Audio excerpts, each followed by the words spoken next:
नमस्कार. आज बनवूया कढी पकोडा. चला तर मग रेसिपी बनवूया. पकोडे बनवण्यासाठी मी इथे बेसन पीठ घेतले, 1 वाटी बेसन पीठ घेतले आहे. त्यामध्ये थोडीशी हळद टाकून घेतली, चिरलेला कांदा, मिरची, कोथिंबीर टाकून घेतली. आता चवीपुरते मीठ टाकून घेतले. तर पाणी टाकून मिक्स करून घेऊया. भजीचे पीठ मळतो त्यापेक्षा थोडेसे घट्ट मळायचे. तर सोडा टाकून घेतला. आता पकोडे तळून घेऊया. मी तेल आधीच तापायला ठेवले होते. आता अशा पद्धतीने आपण पकोडे तळून घेऊ.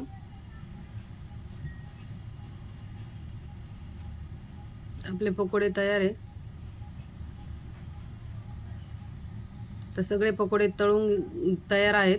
आता मिक्सरच्या भांड्यात दही घेतले, त्यामध्ये 1 चमचा बेसन पीठ टाकून घेतले. मिक्सरला फिरवून घेऊ.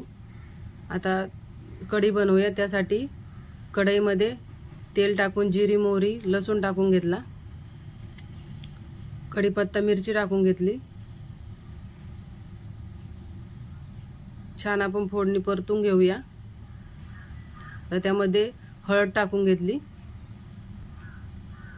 थोडीशी कोथिंबीर टाकून घेऊया फोडणीत. आता मिक्सरला फिरवलेले दही टाकून घेऊया.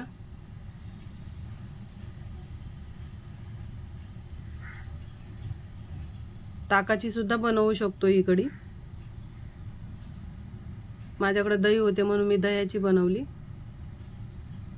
आता कढी उकळून घ्यायची.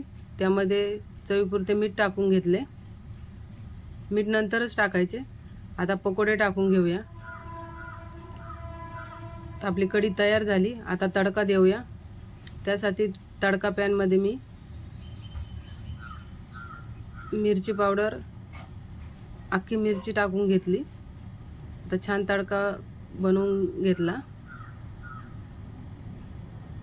आता कढीवर टाकून घेऊया तडका. तयार आहे आपला कढी पकोडा. अशाच छान छान रेसिपीसाठी माझ्या व्हिडिओला लाईक करा, माझ्या चॅनलला सबस्क्राईब करा. धन्यवाद.